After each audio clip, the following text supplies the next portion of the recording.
साडा channel subscribe करो, नाल ही दबाओ बेल आइकॉन। कि शिव सेना बाला साहब ठाकरे जी शिव सेना है, जी ओरिजिनल शिव सेना है, उन्होंने कभी भी तुम देखोगे कभी माहौल खराब करने वास्ते कभी कुछ नहीं किया। उन्होंने हमेशा जी होंगी है जी कह सकते हैं कि फर्जी शिव सेना कुछ बन जाती है। तुम देखोगे कि उन्होंने ही नेतागण जोड़े है वो अनर्गल बयानबाजी करते हैं ज़्यादातर, लेकिन नाम फिर वो आ जाता कि शिव सेना। जरूरी नहीं है शिव सेना जी है वो किसी के खिलाफ है, इसलिए अपनी थोड़ी जी मैंटैलिटी बदल के अगर ये बुद्धिजीवी लोग मिलजुल के सरकारों की सहायता के नाल अगर कुछ काम कर दियाँ, एजेंसियां की कुछ सहायता कर दियाँ, तो फिर जाके मनमुटा हमेशा नहीं खत्म हो सकता है। ये हमेशा एक एक्शन का रिएक्शन होता है। यह तो यह जानता कि शिव सेना नेता काम ही यहो जे करते, यहो जे बयान देना शुरू कर देंगे यहो जे दिनों च कि मतलब सिक्योरिटी लैन लेके इन्होंने धमकियां मिलनियां शुरू हो जांदियां। एक चीज़ दसो तुसीं कि अगर सब कुछ ही जो गलत काम जो शिव सेना वाले करते हैं तो बाकी की करते हैं। जो तुसीं कहो कि शिव सेना वाले भड़का के और सिक्योरिटियां लैन के चक्कर दे विच सब कुछ कर देंगे ने, ऐसा नहीं होंदा। हाँ, कुछ परसेंटेज लोग हैगे ने। तुसीं कहो कि 100% शिव सेना वालियां दा कसूर है, ये मैं नहीं मानता। तो मैं कॉलेज टाइम भी अपने पढ़ता होंदा सीगा, उदों नॉर्मली की होंदा सीगा कि एक परिवार का वड्डा जिहड़ा बच्चा होंदा सीगा उहनूं केशधारी बना दित्ता जांदा सीगा। अज उदों तक चलता रहा, जो कॉलेज टाइम तक असीं चलते रहा उदों तक चलता रहा वै, और कोई फर्क नहीं सी होंदा।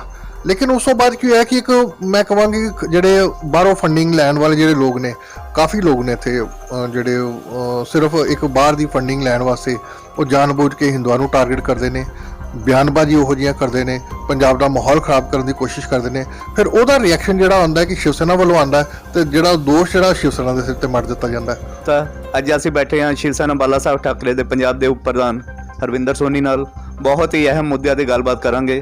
ਪ੍ਰਧਾਨ ਜੀ, 6 ਜੂਨ ਆਉਂਦੇ ਹੀ ਮੁੱਦੇ ਗਰਮ ਹੋਣ ਲੱਗ ਪੈਂਦੇ ਆ, ਪੰਜਾਬ ਦੀ ਰਾਜਨੀਤੀ ਗਰਮਾ ਜਾਂਦੀ ਹੈ, ਇਸ ਦਾ ਕਾਰਨ ਦੱਸੋਗੇ? सब तो पहला तो सारे दर्शकों को नमस्कार। और रही गल तुसीं एक क्वेश्चन पुट किया है कि 6 जून को आके पंजाब दे विच जिहड़ी है माहौल खराब हो जाता है या एकदम गरमा जाता है, राजनीति बड़ी गरमा जाती है। ਉਹਦੇ ਵਿੱਚ ਮੇਰੇ ਕੋਲ ਤਾਂ ਇੱਕੋ ਜਵਾਬ ਹੈਗਾ ਕਿ ਇਹ ਧਾਰਮਿਕ ਮੁੱਦਾ ਹੈ, ਉਹ ਧਾਰਮਿਕ ਮੁੱਦੇ ਨੂੰ ਹਰ ਕੋਈ ਕੈਸ਼ ਕਰਨ ਦੀ ਕੋਸ਼ਿਸ਼ ਅੱਜ ਦੀ ਡੇਟ 'ਚ ਕਰ ਰਿਹਾ ਹੈ। ਔਰ ਇਹ ਜਿਹੜੀ ਬਾਹਰੀ ਤਾਕਤਾਂ ਜਿਹੜੀਆਂ ਉਹ ਇਸ ਚੀਜ਼ ਦਾ ਪ੍ਰਲੋਭਨ ਨਾਲ ਚਾਹੇ ਕੋਈ ਨਾ ਕੋਈ ਰੀਜ਼ਨ ਲੈ ਕੇ ਉਹ ਕੋਈ ਨਾ ਭੜਕਾਉਣ ਦੀ ਕੋਸ਼ਿਸ਼ ਕਰਦੀਆਂ। ਔਰ ਸਾਡੇ ਜਿਹੜੇ ਇੱਥੋਂ ਦੇ ਪੰਜਾਬ ਦੇ ਵਸਨੀਕ ਨੇ, ਚਾਹੇ ਉਹ ਹਿੰਦੂ ਹੋਣ ਚਾਹੇ ਮੁਸਲਮਾਨ ਜਾਂ ਸਿੱਖ ਹੋਣ, ਉਹ ਇਹਨਾਂ ਦੇ ਬਹਿਕਾਵੇ 'ਚ ਆ ਕੇ ਕੁਛ ਨਾ ਕੁਛ ਦਾ ਮਾਹੌਲ ਖਰਾਬ ਕਰਨ ਦੀ ਕੋਸ਼ਿਸ਼ ਕਰਦੇ ਨੇ। ਔਰ ਸਾਡੀ ਇੱਕ ਬੁਨਿਆਦੀ ਜਿਹੜੀ ਜ਼ਰੂਰਤ ਹੈ ਉਹ ਇਹੀ ਹੈ ਕਿ ਸਾਡਾ ਪੰਜਾਬ ਜਿਹੜਾ ਇਸ ਟਾਈਮ ਹੱਸਦਾ ਵਸਦਾ ਰਹੇ, ਔਰ ਮਿਲ ਜੁਲ ਕੇ ਇਸ ਚੀਜ਼ ਦਾ ਸੋਲੂਸ਼ਨ ਸਾਡਾ ਕਰਨਾ ਜ਼ਰੂਰੀ ਹੈ। ਨਹੀਂ, ਇਹ ਹਿੰਦੂ ਨੇਤਾਵਾਂ ਨੂੰ ਕਹਿੰਦੇ ਧਮਕੀਆਂ ਮਿਲਣੀਆਂ ਸ਼ੁਰੂ ਹੋ ਜਾਂਦੀਆਂ, ਇਹਦੇ ਬਾਰੇ ਕੀ ਕਹੋਗੇ? ਨਹੀਂ, ਇਹ ਤਾਂ ਦੇਖੋ ਸਦਾ ਤੋਂ ਹੀ ਚੱਲਦੀਆਂ ਆਈਆਂ।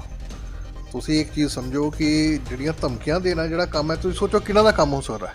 ਕਿਉਂਕਿ ਉਹ ਜਿਹੜੇ ਪੰਜਾਬ ਦਾ ਮਾਹੌਲ ਖਰਾਬ ਕਰਨਾ ਚਾਹੁੰਦੇ ਨੇ, ਬਾਰ-ਬਾਰ ਉਹ ਚਾਹੁੰਦੇ ਨੇ ਕਿ ਇੱਥੇ ਦਾ ਜਿਹੜਾ ਖਾਲਿਸਤਾਨ ਦਾ ਇੱਕ ਮੁੱਦਾ ਜਿਹੜਾ ਉਹ ਇੱਥੇ ਭਟਕਿਆ ਰਹੇ, ਹਮੇਸ਼ਾ ਭਟਕਿਆ ਰਹੇ।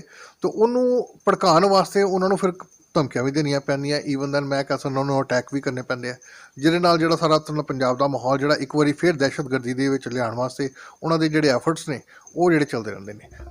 ਪਰ ਕਿਹਾ ਤੇ ਇਹ ਜਾਂਦਾ ਕਿ ਸ਼ਿਵ ਸੈਨਾ ਨੇਤਾ ਕੰਮ ਹੀ ਇਹੋ ਜਿਹੇ ਕਰਦੇ, ਇਹੋ ਜਿਹੇ ਬਿਆਨ ਦੇਣਾ ਸ਼ੁਰੂ ਕਰ ਦਿੰਦੇ ਆ ਇਹੋ ਜਿਹੇ ਦਿਨਾਂ 'ਚ ਕਿ ਮਤਲਬ ਸਿਕਿਉਰਿਟੀ ਲੈਣ ਲਈ ਕਿ ਇਹਨਾਂ ਨੂੰ ਧਮਕੀਆਂ ਮਿਲਣੀਆਂ ਸ਼ੁਰੂ ਹੋ ਜਾਂਦੀਆਂ। ਕਿ ਸ਼ਿਵ ਸੈਨਾ ਵਾਲੇ ਭੜਕਾ ਕੇ ਔਰ ਸਿਕਿਉਰਿਟੀਆਂ ਲੈਣ ਦੇ ਚੱਕਰ ਦੇ ਵਿੱਚ ਸਭ ਕੁਝ ਕਰ ਦਿੰਦੇ ਨੇ, ਇੱਦਾਂ ਨਹੀਂ ਹੁੰਦਾ। ਹਾਂ, ਕੁਝ ਪਰਸੈਂਟੇਜ ਲੋਕ ਹੈਗੇ ਨੇ ਜਿਹੜਾ ਲੋਕਾਂ ਨੂੰ ਇਹ ਲੱਗਦਾ ਵਾ ਕਿ ਜਿਨ੍ਹਾਂ ਕੋਲ ਸਿਕਿਉਰਿਟੀਆਂ ਹੈਗੀਆਂ ਉਹ ਬੜੇ ਉਹ ਸ਼ਾਹੀ ਠਾਠ ਬਾਠ ਨਾਲ ਰਹਿੰਦੇ ਨੇ, ਉਹ ਉਹਨਾਂ ਵਰਗੇ ਅਸੀਂ ਵੀ ਰਹਿਣਾ ਚਾਹੁੰਦੇ ਹਾਂ, ਅਤੇ ਉਹ ਜਾਣਬੁੱਝ ਕੇ ਉਹ ਅਨਰਗਲ ਬਿਆਨਬਾਜ਼ੀ ਕਰਦੇ ਨੇ। ਅਸੀਂ ਵੀ ਉਸ ਚੀਜ਼ ਦੇ ਖਿਲਾਫ ਹਾਂ। ਬਟ ਜੇ ਤੁਸੀਂ ਕਹੋ ਕਿ 100% ਸ਼ਿਵ ਸੈਨਾ ਵਾਲਿਆਂ ਦਾ ਕਸੂਰ ਹੈ, ਇਹ ਮੈਂ ਨਹੀਂ ਮੰਨਦਾ। ਪਰ ਇੱਕ ਗੱਲ ਹੈ, ਕਦੀ ਹਿੰਦੂ ਤੇ ਸਿੱਖ ਵੱਖਰਾ ਨਹੀਂ ਹੋਇਆ। ਇਹ ਥੋੜੇ ਕੁਛ ਇੱਕ ਸਾਲਾਂ ਤੋਂ ਹੀ ਮਤਲਬ ਅੱਤਵਾਦ ਤੋਂ ਪਹਿਲੇ ਇਹ ਜਿਹੜੀ ਧਰਮ ਦੀ ਲੜਾਈ ਹੋਣੀ ਸ਼ੁਰੂ ਹੋਈ ਹੈ, ਇਹਦੇ ਬਾਰੇ ਕੀ ਕਹਿਣਾ ਚਾਹੋਗੇ? ਦੇਖੋ, ਤੁਸੀਂ ਕਹਿ ਰਹੇ ਹੋ ਕਿ ਹਿੰਦੂ ਸਿੱਖ ਅਲੱਗ ਨਹੀਂ ਸੀਗੇ, ਮੈਂ ਕਹਿੰਦਾ ਅੱਜ ਵੀ ਅਲੱਗ ਨਹੀਂ ਹੈ।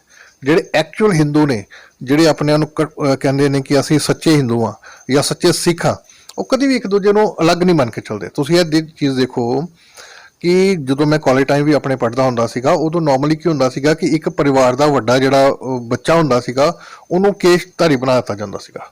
ਅੱਜ ਉਦੋਂ ਤੱਕ ਚੱਲਦਾ ਰਿਹਾ, ਜਦੋਂ ਕਾਲਜ ਟਾਈਮ ਤੱਕ ਅਸੀਂ ਚੱਲਦੇ ਰਿਹਾ ਉਦੋਂ ਤੱਕ ਚੱਲਦਾ ਰਿਹਾ ਵੈ, ਔਰ ਕੋਈ ਫਰਕ ਨਹੀਂ ਸੀ ਹੁੰਦਾ। ਲੇਕਿਨ ਉਸ ਤੋਂ ਬਾਅਦ ਕੀ ਹੋਇਆ ਕਿ ਇੱਕ ਮੈਂ ਕਹਾਂਗੀ ਜਿਹੜੇ ਬਾਹਰੋਂ ਫੰਡਿੰਗ ਲੈਣ ਵਾਲੇ ਜਿਹੜੇ ਲੋਕ ਨੇ, ਕਾफ़ी लोग ने इत्थे ਜਿਹੜੇ ਸਿਰਫ ਇੱਕ ਬਾਹਰ ਦੀ ਫੰਡਿੰਗ ਲੈਣ ਵਾਸਤੇ ਉਹ ਜਾਣਬੁੱਝ ਕੇ ਹਿੰਦੂਆਂ ਨੂੰ ਟਾਰਗੇਟ ਕਰਦੇ ਨੇ, ਬਿਆਨਬਾਜ਼ੀ ਉਹੋ ਜਿਹੀਆਂ ਕਰਦੇ ਨੇ, ਪੰਜਾਬ ਦਾ ਮਾਹੌਲ ਖਰਾਬ ਕਰਨ ਦੀ ਕੋਸ਼ਿਸ਼ ਕਰਦੇ ਨੇ, ਫਿਰ ਉਹਦਾ ਰਿਐਕਸ਼ਨ ਜਿਹੜਾ ਆਉਂਦਾ ਕਿ ਸ਼ਿਵ ਸੈਨਾ ਵੱਲੋਂ ਆਉਂਦਾ ਤੇ ਜਿਹੜਾ ਦੋਸ਼ ਜਿਹੜਾ ਸ਼ਿਵ ਸੈਨਾ ਦੇ ਸਿਰ ਤੇ ਮੜ ਦਿੱਤਾ ਜਾਂਦਾ ਉਹ 100% ਗਲਤ ਹੈ। ਮੈਂ ਤਾਂ ਇਹੀ ਕਹਾਂਗਾ ਕਿ ਹਿੰਦੂ ਸਿੱਖ ਅੱਜ ਵੀ ਇਕੱਠੇ ਨੇ, ਲੇਕਿਨ ਸਿਰਫ ਸੋਚ ਦਾ ਥੋੜਾ ਜਿਹਾ ਇੱਥੋਂ ਫਰਕ ਪੈ ਜਾਂਦਾ ਕਿ ਇਹਦੇ 'ਚ ਹੁਣ ਰਾਜਨੀਤੀ ਜ਼ਿਆਦਾ ਇਨਵੋਲਵ ਹੋ ਗਈ ਹੈ। ਮਤਲਬ ਕਿ ਅੱਤਵਾਦ ਵੀ ਇੱਕ ਪੋਲਿਟਿਕਸ ਹੈ। ਅੱਤਵਾਦ ਹੈ ਹੀ ਪੋਲਿਟਿਕਸ ਹੈ ਸਰ। ਪਹਿਲਾਂ ਅੱਤਵਾਦ ਤਾਂ ਐਕਚੁਅਲੀ ਹੈ ਹੀ ਨਹੀਂ ਹੈ, ਦੇਖਿਆ ਜਾਏ ਤਾਂ ਅੱਤਵਾਦ ਹੈ ਹੀ ਨਹੀਂ ਹੈ। ਇਹ ਸਿਰਫ ਇੱਕ ਰਾਜਨੀਤੀ ਹੈ। ਜਿਹੜੀ ਬਾਹਰ ਦੀ ਜਿਹੜੀ ਤਾਕਤਾਂ ਹੈਗੀਆਂ ਨਾ, ਉਹਨਾਂ ਨੇ ਇਸ ਚੀਜ਼ ਨੂੰ ਪੰਜਾਬ ਦਾ ਮਾਹੌਲ ਖਰਾਬ ਕਰਨ ਵਾਸਤੇ ਉਹਨਾਂ ਨੇ ਇਹ ਇੱਕ ਡਰਾਮੇਬਾਜ਼ੀ ਸ਼ੁਰੂ ਕੀਤੀ ਹੋਈ ਹੈ। ਕੀ ਕਰਦੇ ਨੇ ਕਿ ਇੱਕ ਫੜਦੇ ਨੇ, ਹੁਣ ਜਿਹੜੇ ਦੇਖੋ ਅੱਤਵਾਦ ਦੇ ਜ਼ਮਾਨੇ ਦੇ ਵਿੱਚ ਬੜੇ ਅੱਤਵਾਦੀ ਇਹੋ ਜਿਹੇ ਸੀਗੇ ਜਿਨ੍ਹਾਂ ਨੂੰ ਬਾਅਦ ਵਿੱਚ ਪੁਲਿਸ ਨੇ ਜਦੋਂ ਸਖਤੀ ਕੀਤੀ ਤਾਂ ਦੌੜ ਕੇ ਉਹ ਜਾ ਕੇ ਵਿਦੇਸ਼ਾਂ 'ਚ ਬੈਠ ਗਏ ਨੇ। ਹੁਣ ਉਹਨਾਂ ਕੋਲ ਆਪਣਾ ਇੱਥੇ ਆਉਣ ਦਾ ਕੋਈ ਸੋਰਸ ਹੈ ਨਹੀਂ ਉਹਨਾਂ ਦਾ, ਤੇ ਉਹ ਕੀ ਕਰਦੇ ਨੇ, ਇੱਥੋਂ ਦੇ ਬੱਚਿਆਂ ਨੂੰ ਜਾਂ ਇੱਥੋਂ ਵਰਗਲਾ ਕੇ ਜਾਂ ਪੈਸੇ ਦਾ ਲਾਲਚ ਦੇ ਕੇ ਉਹ ਇੱਥੋਂ ਦਾ ਮਾਹੌਲ ਖਰਾਬ ਕਰਨ ਦੀ ਕੋਸ਼ਿਸ਼ ਕਰਦੇ ਨੇ। ਅੱਤਵਾਦ ਨਹੀਂ ਹੈ, ਅੱਤਵਾਦ ਬਿਲਕੁਲ ਵੀ ਨਹੀਂ ਹੈ, ਲੇਕਿਨ ਮਾਹੌਲ ਖਰਾਬ ਕਰਨ ਦੀ ਜਿਹੜੀ ਕੋਸ਼ਿਸ਼ ਹੈ ਉਹ ਜਾਰੀ ਹੈ। ਕਿ ਸ਼ਿਵ ਸੈਨਾ ਬਾਲਾ ਸਾਹਿਬ ਠਾਕਰੇ ਦੀ ਜਿਹੜੀ ਸ਼ਿਵ ਸੈਨਾ ਹੈ, ਜਿਹੜੀ ਓਰੀਜਨਲ ਸ਼ਿਵ ਸੈਨਾ ਹੈ, ਉਹਨਾਂ ਨੇ ਕਦੀ ਵੀ ਤੁਸੀਂ ਦੇਖੋਗੇ ਕਦੀ ਮਾਹੌਲ ਖਰਾਬ ਕਰਨ ਵਾਸਤੇ ਕਦੀ ਕੁਝ ਨਹੀਂ ਕੀਤਾ। ਉਹਨਾਂ ਨੇ ਹਮੇਸ਼ਾ ਜਿਹੜੀ ਹੁੰਦੀ ਹੈ, ਜਿਹੜੀਆਂ ਕਹਿ ਸਕਦੇ ਹਾਂ ਕਿ ਫਰਜ਼ੀ ਸ਼ਿਵ ਸੈਨਾ ਕੁਝ ਬਣ ਜਾਂਦੀ ਹੈ, ਤੁਸੀਂ ਦੇਖੋਗੇ ਕਿ ਉਹਨਾਂ ਦੇ ਹੀ ਨੇਤਾਗਣ ਜਿਹੜੇ ਹੈ ਉਹ ਅਨਰਗਲ ਬਿਆਨਬਾਜ਼ੀ ਕਰਦੇ ਨੇ ਜ਼ਿਆਦਾਤਰ, ਲੇਕਿਨ ਨਾਮ ਫਿਰ ਉਹ ਆ ਜਾਂਦਾ ਕਿ ਸ਼ਿਵ ਸੈਨਾ। ਜ਼ਰੂਰੀ ਨਹੀਂ ਹੈ ਸ਼ਿਵ ਸੈਨਾ ਜਿਹੜੀ ਆ ਉਹ ਕਿਸੇ ਦੇ ਖਿਲਾਫ ਹੈ। ਇਸ ਲਈ ਆਪਣੀ ਥੋੜੀ ਜਿਹੀ ਮੈਂਟੈਲਿਟੀ ਬਦਲ ਕੇ ਅਗਰ ਇਹ ਬੁੱਧੀਜੀਵੀ ਲੋਕ ਮਿਲ ਜੁਲ ਕੇ ਸਰਕਾਰਾਂ ਦੀ ਸਹਾਇਤਾ ਦੇ ਨਾਲ ਅਗਰ ਕੁਝ ਕੰਮ ਕਰਦੀਆਂ, ਏਜੰਸੀਆਂ ਦੀ ਕੁਝ ਸਹਾਇਤਾ ਕਰਦੀਆਂ, ਤੇ ਫਿਰ ਜਾ ਕੇ ਇਹ ਮਨਮੁਟਾਵ ਹਮੇਸ਼ਾ ਲਈ ਖਤਮ ਹੋ ਸਕਦਾ ਹੈ। ਲੇਕਿਨ ਸਭ ਤੋਂ ਪਹਿਲਾਂ ਉਹ ਜਿਹੜੀ ਕਾਲੀਆਂ ਭੇਡਾਂ ਜਿਹਨਾਂ, ਕਿਉਂਕਿ ਦੇਖੋ ਜਿਹੜੀਆਂ ਕਾਲੀਆਂ ਭੇਡਾਂ ਹੈ ਬਾਹਰੋਂ ਪੈਸੇ ਦੇ ਲਾਲਚ ਵਿੱਚ ਜਾਂ ਸਿਕਿਉਰਟੀਆਂ ਦੇ ਲਾਲਚ ਦੇ ਵਿੱਚ ਜਿਹੜਾ ਮਾਹੌਲ ਖਰਾਬ ਕਰਦੀਆਂ, ਸਾਨੂੰ ਆਪੇ ਹੀ ਉਹ ਵਿੱਚੋਂ ਚੂਜ਼ ਕਰਕੇ ਉਹਨਾਂ ਨੂੰ ਸਿਲੈਕਟ ਕਰਕੇ ਉਹਨਾਂ ਦੇ ਖਿਲਾਫ ਕਾਰਵਾਈ ਕਰਵਾਉਣੀ ਚਾਹੀਦੀ ਹੈ। ਆਪਣੇ ਆਪ ਹੀ ਮਨਮੁਟਾਵ ਖਤਮ ਹੋ ਜਾਏਗਾ, ਇਹ ਮੇਰੀ ਗਰੰਟੀ ਹੈ। ਇੱਕ ਗੱਲ ਮੈਂ ਹੋਰ ਤੁਹਾਨੂੰ ਕਹਿਣਾ ਚਾਹਾਂਗਾ, ਤੁਸੀਂ ਨਾਰਮਲੀ ਦੇਖੋ ਜਿਹੜੇ ਖਾਲਿਸਤਾਨੀ ਲੋਕ ਨੇ ਜਦੋਂ ਵਿਫਲ ਹੋ ਗਏ ਨੇ, ਜਦੋਂ ਸਾਡੀ ਪੰਜਾਬ ਗਵਰਨਮੈਂਟ ਨੇ ਔਰ ਜਿਹੜੀ ਸਾਡੀ ਪੁਲਿਸ ਹੈ ਉਹਨਾਂ ਨੇ ਜਦੋਂ ਇੱਕ ਠੋਸ ਕਾਰਵਾਈਆਂ ਸ਼ੁਰੂ ਕੀਤੀਆਂ, ਉਹਨਾਂ ਨੇ ਪਹਿਲਾਂ ਤਾਂ ਇਹਨਾਂ ਨੇ ਗੈਂਗਸਟਰਸ ਦਾ ਸਹਾਰਾ ਲਿਆ, ਉਹਨਾਂ ਨੇ ਗੈਂਗਸਟਰ ਖਤਮ ਕਰ ਦਿੱਤੇ। ਹੁਣ ਇਹਨਾਂ ਨੇ ਕੀ ਸਹਾਰਾ ਲੈਣਾ ਸ਼ੁਰੂ ਕਰ ਦਿੱਤਾ ਹੈ ਕਿ ਜਿਹੜੇ ਉਹ ਜਿਹਾਦੀ ਨੇ, ਮੁਸਲਮਾਨ ਜਿਹਾਦੀ ਜਿਹੜੇ ਗਰੁੱਪ ਬਣੇ ਹੋਏ ਨੇ, ਜਿਹੜੇ ਅੰਤਰਰਾਸ਼ਟਰੀ ਜਿਹੜੇ ਉਹ ਕੀ ਕਹਿੰਦੇ ਆਪਾਂ ਪਾਕਿਸਤਾਨ ਤੋਂ ਆਪਰੇਟਡ ਜਿਹੜੇ ਹੈਗੇ ਨੇ, ਉਹਨਾਂ ਦੇ ਨਾਲ ਇਹਨਾਂ ਟਾਈ ਅਪ ਸ਼ੁਰੂ ਕਰ ਦਿੱਤਾ। ਜਦ ਕਿ ਮੈਂ ਤੁਹਾਡੇ ਮਾਧਿਅਮ ਨਾਲ ਇੱਕ ਸੰਦੇਸ਼ ਜ਼ਰੂਰ ਦੇਣਾ ਚਾਹਾਂਗਾ ਕਿ ਇਹ ਮੇਰੇ ਸਿੱਖ ਭਰਾਓ, ਸਾਡੇ ਗੁਰੂ ਜੀ ਨੇ, ਸਾਡੇ ਗੁਰੂ ਗੋਬਿੰਦ ਸਿੰਘ ਜੀ ਨੇ ਕਿਹਾ ਸੀਗਾ ਕਿ ਤੁਸੀਂ ਅਗਰ ਆਪਣੀ ਬਾਂਹ ਦੇ ਉੱਪਰ ਕੀ ਕਹਿੰਦੇ ਤੇਲ ਲਗਾ ਕੇ ਤਿਲ ਦੀ ਬੋਰੀ ਦੇ ਵਿੱਚ ਹੱਥ ਪਾ ਦਿੰਦੇ ਹੋ ਔਰ ਜਿੰਨੇ ਤਿਲ ਉਹਦੇ ਤੇ ਲੱਗ ਜਾਂਦੇ, ਅਗਰ ਕੋਈ ਮੁਸਲਮਾਨ ਇੰਨੀ ਵਾਰੀ ਵੀ ਸਹੁੰ ਖਾਵੇ ਤਾਂ ਤੁਸੀਂ ਇਹਨਾਂ ਤੇ ਵਿਸ਼ਵਾਸ ਨਹੀਂ ਕਰਨਾ। ਪਰੰਤੂ ਅੱਜ ਦੀ ਡੇਟ 'ਚ ਇਹ ਹੈ ਕਿ ਜਿਹੜੇ ਖਾਲਿਸਤਾਨੀ ਲੋਕ ਨੇ ਉਹ ਸਿਰਫ ਪਾਕਿਸਤਾਨ ਐਂਡ ਜਿਹੜੇ ਬਾਹਰ ਦੇ ਜੁੜੇ ਅੱਤਵਾਦੀ ਲੋਕ ਬੈਠੇ ਹੋਏ ਨੇ, ਉਹਨਾਂ ਦੇ ਬਹਿਕਾਵੇ ਦੇ ਆ ਕੇ ਹਿੰਦੂਆਂ ਨੂੰ ਦੁਸ਼ਮਣ ਮੰਨ ਰਹੇ ਨੇ। ਲੇਕਿਨ ਜਿਹੜੀ ਇਹ ਕਮਿਊਨਿਟੀ ਹੈ, ਜਿਹੜੀ ਮੈਂ ਨਹੀਂ ਕਹਿੰਦਾ ਕਿ ਸਾਰੇ ਮੁਸਲਮਾਨ ਬੁਰੇ ਹੁੰਦੇ ਨੇ, ਲੇਕਿਨ ਜ਼ਿਆਦਾਤਰ ਜਿਹੜੇ ਅੱਤਵਾਦੀ ਸੰਗਠਨ ਨੇ ਉਹ ਮੁਸਲਿਮ ਕਮਿਊਨਿਟੀ ਨਾਲ ਬਿਲੋਂਗ ਕਰਦੇ ਨੇ। ਅਸੀਂ ਇਹ ਕਹਾਂਗੇ ਕਿ ਉਹਨਾਂ ਨੂੰ ਇਗਨੋਰ ਕਰਨਾ ਚਾਹੀਦਾ ਹੈ। ਔਰ ਮੈਂ ਜੇ ਤੇ ਸੱਚੇ ਸਿੱਖੋ, ਹਮੇਸ਼ਾ ਗੁਰੂਆਂ ਨੇ ਕਦੀ ਦੇਖੋ ਗੁਰੂ ਤੇਗ ਬਹਾਦਰ ਜੀ ਨੇ, ਉਹਨਾਂ ਨੇ ਉਸ ਵੇਲੇ ਜਦੋਂ ਆਪਣਾ ਸਿਰ ਕਟਵਾਇਆ, ਉਹਨਾਂ ਨੇ ਇਹ ਨਹੀਂ ਸੋਚਿਆ ਕਿ ਇਹਦੇ ਵਿੱਚ ਹਿੰਦੂ ਬਚ ਰਹੇ ਨੇ ਜਾਂ ਸਿੱਖ ਬਚ ਰਹੇ ਨੇ, ਕੌਣ ਬਚ ਰਹੇ ਨੇ, ਉਹਨਾਂ ਨੇ ਆਪਣੀ ਕੁਰਬਾਨੀ ਦਿੱਤੀ। ਗੁਰੂ ਗੋਬਿੰਦ ਸਿੰਘ ਜੀ ਨੇ ਆਪਣਾ ਪੂਰਾ ਪਰਿਵਾਰ ਨਿਛਾਵਰ ਕਰ ਦਿੱਤਾ ਸਮਾਜ ਦੀ ਮਾਨਵਤਾ ਦੀ ਸੇਵਾ ਵਾਸਤੇ। ਤੇ ਅਸੀਂ ਲੋਕ ਕੀ ਕਰ ਰਹੇ ਹਾਂ? ਅਸੀਂ ਲੋਕ ਇੱਕ ਦੂਜੇ ਦੀ ਕੀ ਕਹਿੰਦੇ ਦੁਸ਼ਮਣੀ ਪੈਦਾ ਕਰਕੇ, ਸਮਾਜ ਨੂੰ ਖਰਾਬ ਕਰਕੇ। ਜਦੋਂ ਮੇਰੇ ਤੇ ਅਟੈਕ ਕੀਤਾ ਗਿਆ ਸੀ ਕਿ ਮੇਰਾ ਕੀ ਕਸੂਰ ਸੀਗਾ? ਜਦੋਂ ਮੈਨੂੰ ਮਾਰਿਆ ਗਿਆ, ਜਦੋਂ ਆਪਣੇ ਵੱਲੋਂ ਮਾਰ ਕੇ ਚਲੇ ਗਏ ਨੇ, ਮੇਰਾ ਕੀ ਕਸੂਰ ਸੀ?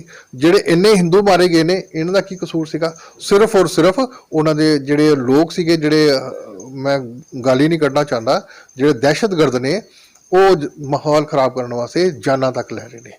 ਔਰ ਇਹਨਾਂ ਮੈਂ ਕਹਿ ਸਕਦਾ ਕਿ ਜੇ ਮਾਹੌਲ ਖਰਾਬ ਹੁੰਦਾ ਤਾਂ ਜ਼ਰੂਰੀ ਨਹੀਂ ਹੈ ਕਿ ਇਹ ਨੁਕਸਾਨ ਸਿਰਫ ਹਿੰਦੂਆਂ ਨੂੰ ਹੋਏਗਾ, ਇਹ ਹਰ ਕਮਿਊਨਿਟੀ ਨੂੰ ਹੋਏਗਾ। ਔਰ ਇਸ ਚੀਜ਼ ਦੀ ਜਿਹੜੀ ਹੈ ਨਾ ਸਾਨੂੰ ਸਮਝਣਾ ਪਵੇਗਾ। ਔਰ ਅਗਰ ਇਹ ਸਮਝ ਲੈਂਦੇ ਅਸੀਂ ਤੇ ਸਾਡਾ ਪੰਜਾਬ ਜਿਹੜਾ ਉਹ ਪਹਿਲੇ ਦੀ ਤਰ੍ਹਾਂ ਖੁਸ਼ਹਾਲ ਹੋ ਜਾਏਗਾ। ਧੰਨਵਾਦ। ਇਸ ਟੌਪਿਕ ਤੇ ਗੱਲਬਾਤ ਤੇ ਕਾਫੀ ਹੋ ਗਈ, ਪਰ ਇਹ ਜਿਹੜਾ ਮਨਮੁਟਾਵ ਹੈ ਇਹਦਾ ਖਤਮ ਹੋਣ ਦੇ ਕੀ ਆਸਾਰ ਹੈ, ਕੀ ਤਰੀਕਾ ਵਾ? ਦੇਖੋ ਮੈਂ ਤੇ ਇਹ ਕਹਾਂਗਾ ਕਿ ਮੈਂ ਡਾਇਰੈਕਟ ਤੌਰ ਤੇ ਮੈਂ ਜਿਹੜੀ ਸਾਡੀ ਪੰਜਾਬ ਦੀ ਜਨਤਾ ਹੈ, ਮੈਂ ਉਹਨਾਂ ਨੂੰ ਅਪੀਲ ਕਰਨਾ ਚਾਹਾਂਗਾ, ਜਿਹੜਾ ਨਾ ਤੁਸੀਂ ਕੁਐਸਚਨ ਪੁੱਛਿਆ ਹੈ ਕਿ ਇਹ ਮਨਮੁਟਾਵ ਕਿੱਦਾਂ ਹਿੰਦੂ ਸਿੱਖ ਦੇ ਵਿੱਚ ਜਿਹੜਾ ਮਨਮੁਟਾਵ ਹੈ ਇਹ ਕਿੱਦਾਂ ਖਤਮ ਹੋ ਸਕਦਾ ਹੈ, ਤੇ ਉਹਦਾ ਮੈਨੂੰ ਤਾਂ ਇੱਕੋ ਹੀ ਸੋਲਿਊਸ਼ਨ ਲੱਗਦਾ ਹੈ ਕਿ ਕੁਝ ਬੁੱਧੀਜੀਵੀ ਆਪਣੀ ਜ਼ਿੰਮੇਵਾਰੀ ਸਮਝਦੇ ਹੋਏ ਹਰ ਆਪਣੀ ਕਮਿਊਨਿਟੀ ਨੂੰ ਇਸ ਚੀਜ਼ ਨੂੰ ਸਮਝਾਉਣ ਕਿ ਅਸੀਂ ਇੱਕ ਦੂਸਰੇ ਤੋਂ ਅਲੱਗ ਨਹੀਂ ਹਾਂ। ਜਦੋਂ ਅਸੀਂ ਕਹਿੰਦੇ ਹਾਂ ਕਿ ਹਿੰਦੂ ਸਿੱਖ ਜਿਹੜਾ 9 ਮਾਸ ਦਾ ਰਿਸ਼ਤਾ ਹੈ, ਤੇ ਉਹਨੂੰ ਅਸੀਂ ਪ੍ਰੈਕਟੀਕਲੀ ਕਰੀਏ। ਨਾ ਕਿ ਸਿਰਫ ਇੱਕ ਉਹ ਰਾਜਨੀਤਿਕ ਜਦੋਂ ਸਟੇਜ ਦੇ ਉੱਪਰ ਜਾਂਦੇ ਆ ਉਦੋਂ ਅਸੀਂ ਬੋਲ ਕੇ ਇੱਕ ਤਰ੍ਹਾਂ ਦਾ ਫਾਰਮੈਲਿਟੀ ਕਰ ਦਿੰਦੇ ਆ। ਲੇਕਿਨ ਸਾਨੂੰ ਜਿਹੜੇ ਕੁਝ ਬੁੱਧੀਜੀਵੀ ਜਿਹੜੇ ਲੋਕ ਨੇ, ਅਗਰ ਉਸ ਜ਼ਿੰਮੇਵਾਰੀ ਸੋਚਣ, 20-25 ਉਧਰੋਂ ਹੋ ਜਾਣ, 20-25 ਇੱਧਰੋਂ ਹੋ ਜਾਣ, ਉਹਨਾਂ ਦਾ ਇੱਕ ਕੋਲੈਬੋਰੇਸ਼ਨ ਦੇ ਵਿੱਚ ਉਹਨਾਂ ਦਾ ਕੋਈ ਇੱਕ ਗਰੁੱਪ ਐਸਟੈਬਲਿਸ਼ ਹੋਏ ਜਿਹੜਾ ਆਪਣੀ ਕਮਿਊਨਿਟੀ ਦੇ ਲੋਕਾਂ ਨੂੰ ਸਮਝਾਉਣ ਦੀ ਕੋਸ਼ਿਸ਼ ਕਰੇ ਔਰ ਉਹਦੇ ਵਿੱਚੋਂ ਜਿਹੜੀਆਂ ਕਾਲੀਆਂ ਭੇਡਾਂ ਵੈ ਜਿਹੜੀਆਂ ਚਾਹੁੰਦੀਆਂ ਵੈ ਕਿ ਮਾਹੌਲ ਖਰਾਬ ਹੀ ਰਹੇ, ਉਹਨਾਂ ਨੂੰ ਚੂਜ਼ ਕਰਕੇ ਉਹਨਾਂ ਦੇ ਖਿਲਾਫ ਸਰਕਾਰਾਂ ਨਾਲ ਮਿਲ ਕੇ ਉਹਨਾਂ 'ਤੇ ਜ਼ਬਰਦਸਤ ਐਕਸ਼ਨ ਕੀਤਾ ਜਾਵੇ।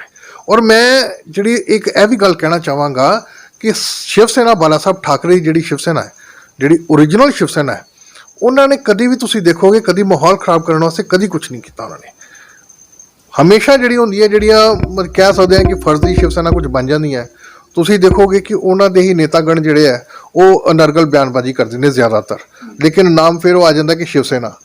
ਜ਼ਰੂਰੀ ਨਹੀਂ ਹੈ ਸ਼ਿਵ ਸੈਨਾ ਜਿਹੜੀ ਆ ਉਹ ਕਿਸੇ ਦੇ ਖਿਲਾਫ ਹੈ। ਇਸ ਲਈ ਆਪਣੀ ਥੋੜ੍ਹੀ ਜਿਹੀ ਮੈਂਟੈਲਿਟੀ ਬਦਲ ਕੇ ਅਗਰ ਇਹ ਬੁੱਧੀਜੀਵੀ ਲੋਕ ਮਿਲ ਜੁਲ ਕੇ ਸਰਕਾਰਾਂ ਦੀ ਸਹਾਇਤਾ ਦੇ ਨਾਲ ਅਗਰ ਕੁਝ ਕੰਮ ਕਰਦੀਆਂ, ਏਜੰਸੀਆਂ ਦੀ ਕੁਝ ਸਹਾਇਤਾ ਕਰਦੀਆਂ, ਤੇ ਫਿਰ ਜਾ ਕੇ ਮਨਮੋਟਾ ਹਮੇਸ਼ਾ ਲਈ ਖਤਮ ਹੋ ਸਕਦਾ ਹੈ।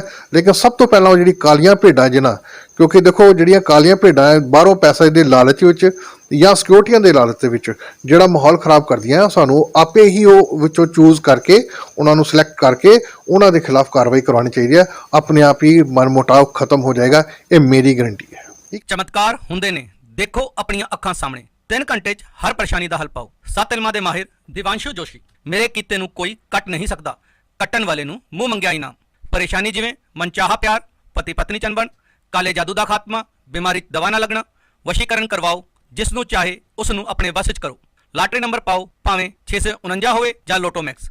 ਧੋਖੇਬਾਜ਼ ਪ੍ਰੇਮੀ ਪ੍ਰੇਮਿਕਾ, ਸੌਤਨ ਦੁਸ਼ਮਣ ਨੂੰ ਆਪਣੀਆਂ ਅੱਖਾਂ ਸਾਹਮਣੇ ਤੜਫਦਾ ਵੇਖੋ। 7082844950। पंडित MK शर्मा। फीस नहीं इनाम लवांगा, ਧੋਖਾ ਨਹੀਂ ਕੰਮ ਕਰਾਂਗਾ। ਮਾਤਾ ਰਾਣੀ ਨੇ ਚਾਹਿਆ ਤਾਂ ਖੂਨ ਦੇ ਹੰਝੂ ਨਹੀਂ ਆਉਣ ਦੇਵਾਂਗਾ। ਪੰਡਿਤ ਮੌਲਵੀ ਤੋਂ ਵਿਸ਼ਵਾਸ ਖੋ ਚੁੱਕੇ ਇੱਕ ਵਾਰ ਜ਼ਰੂਰ ਅਜ਼ਮਾਓ। ਪੰਡਿਤ MK ਸ਼ਰਮਾ। ਪ੍ਰੇਮੀ ਪ੍ਰੇਮਿਕਾ ਨੂੰ ਮਿਲਾਉਣਾ, ਸੌਤਨ ਦੁਸ਼ਮਣ ਤੋਂ ਛੁਟਕਾਰਾ, ਵਿਦੇਸ਼ ਯਾਤਰਾ 'ਚ ਰੁਕਾਵਟ, ਮਾਤਾ ਪਿਤਾ ਨੂੰ ਮਨਾਉਣਾ। ਇੱਕ ਵਾਰ ਮਿਲਾਓ ਫੋਨ ਤੇ ਜ਼ਰੂਰ ਅਜ਼ਮਾਓ ਆਪਣੀ ਕਿਸਮਤ। ਕਰੋ ਸੰਪਰਕ 97 793 95 956।